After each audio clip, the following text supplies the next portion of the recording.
Hello everybody, trust you're all well and welcome to part 33 of Monty's restoration. As we say, next axle, same dance. On the wagon, off the wagon, with the old wheel hubs as we get them sorted out and fitted on. Only this time it's a little bit more complicated because these two wheel stations were the ones with the damaged bearings. So we're fitting the original wheel hubs with the new bearings we got from the donor Militant. Got a little bit of an issue before we get started because having built up one axle, the weight of it's now gone down and the whole lot's twisted round, and the axle we want to work on is about 3 foot up in the air, and I don't really want to be trying to lift a wheel hub up that high every time I put it on and take it off. That's asking for a hernia or something, and we're not going there. So out with the little tonker then, put a strap round it, we'll lift that axle up, get a ratchet strap on it to hold it in place nice and carefully so we don't damage the new paintwork on the chassis. Get that end tied up, and that puts the axle we want to work on right down near the ground level and much better, so we can lift that wheel hub on and off. If you remember from when we was taking it apart, this near side wheel station was jammed up solid. It didn't want to turn at all, and where it had been forced to turn by loading Monty on and off low loaders and what have you to bring him up here on the farm, various damage and bits of bearing had broken up and were all floating around inside the hub. Fortunately, the hub itself survived and cleaned up okay, so with our new bearings and what have you from the donor Militant, we should, with a bit of luck, all go back together. The axle itself's cleaned up all right. There was a few little marks on it, but they polished out with a bit of emery cloth, and we should all be good to go. So before I start fitting things together, just want to try things on, make sure it is all going to fit. And I come up with the front bearing, which will not go on for love nor money. Now, this could be the axle's damaged, could be the bearings damaged. I can't see anything, but then I had a thought. We was talking about thermal expansion the other day when we was doing the prop shaft flanges and what have you. This axle's been out in the sun most of the morning and it's nice and warm, but the bearing hasn't. It's been in a cardboard box sitting on the concrete floor in the pig shed. So there's a good chance that bearing is cold and it's just a bit smaller than it needs to be to go on the axle. So we'll leave it out in the sun for a while. A t-shirt over the end of that axle, keep the sun off of it. Go for a fag and a cup of tea. Come back and see if it's any better. Oh, 10 minutes later and we're back again. There's our axle. That's cooled down a bit now under that t-shirt. Our bearing, it has warmed up a bit. Let's see. It goes on and that slides on beautifully, look. That's free as you like. Surprising, only a few degrees difference in temperature, just being out in the sun, and it makes all that much difference. So with that in mind, I've got the outer races to fit in the wheel hub. So we'll see if it works the other way and see if it helps us. I've had these outer rings sitting in this water trough in the nice and cool.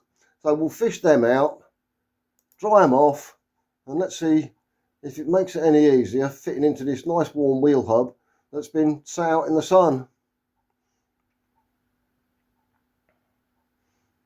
Start tapping it in with the hammer, and I'll be honest, hasn't made a great deal of difference at all really.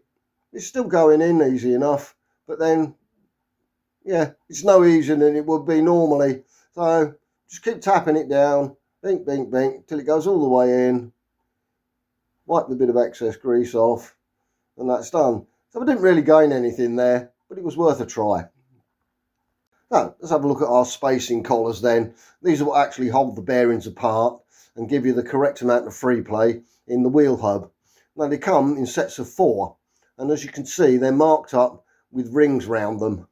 And they go from 0 to 3. The widest ones having no band at all, and the narrowest ones having 3 bands. So in a comparison here, on the left-hand side, I've got 3 zeros and a 1, so that's effectively 1 ring.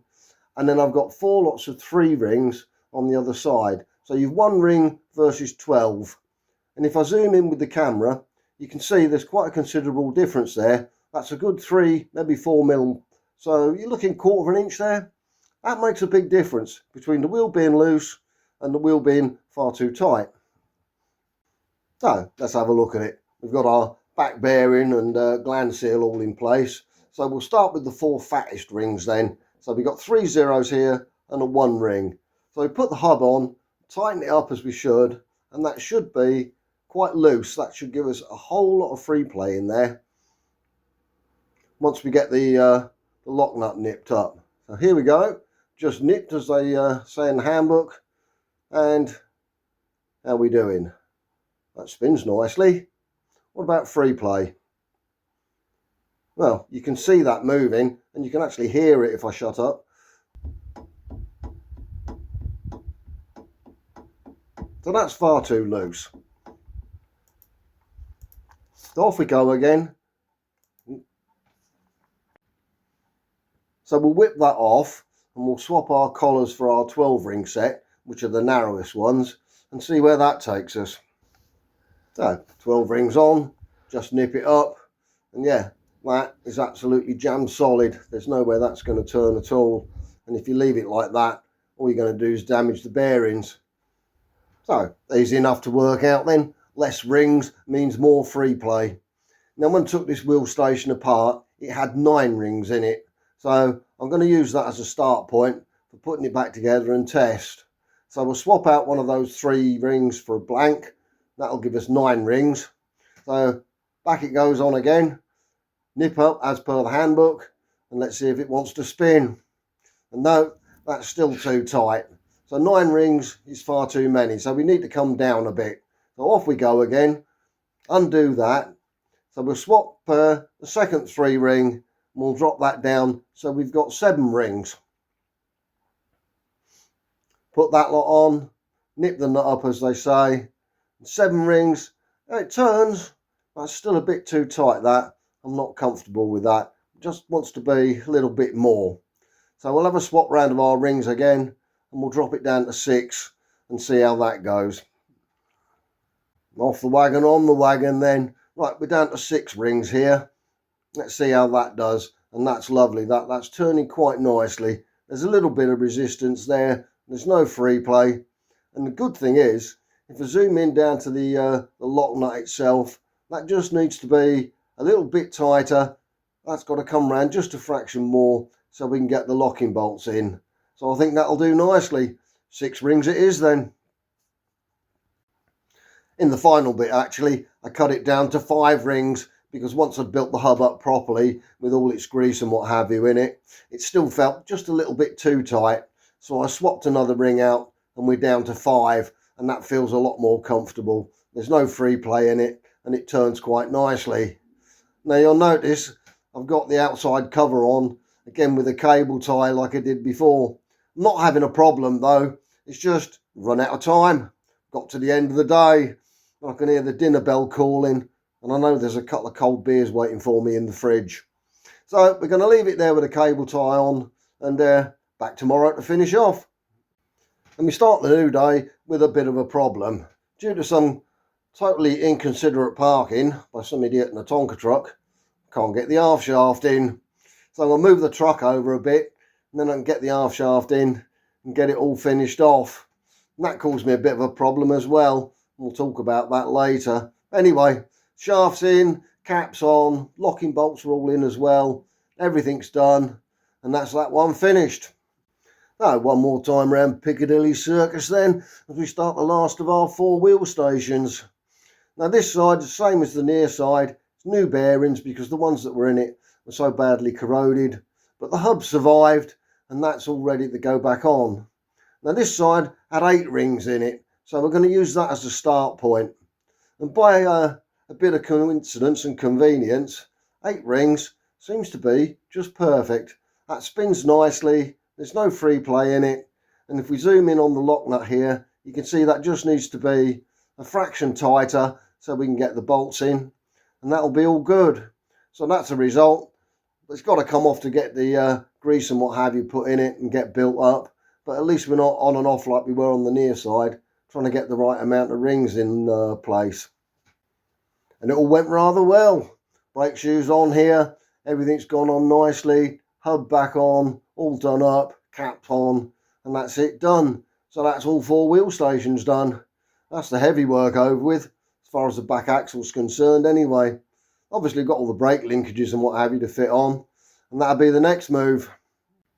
I need to have a bit of a quiet day in between times though. I've got to go around with the paintbrush and get all these nuts and bolts painted that I've fitted before they start going rusty. So that'll be a nice bit of relaxing work, that. Little paintbrush, little pot of paint, and just go round and top them all off. Showtime again this weekend.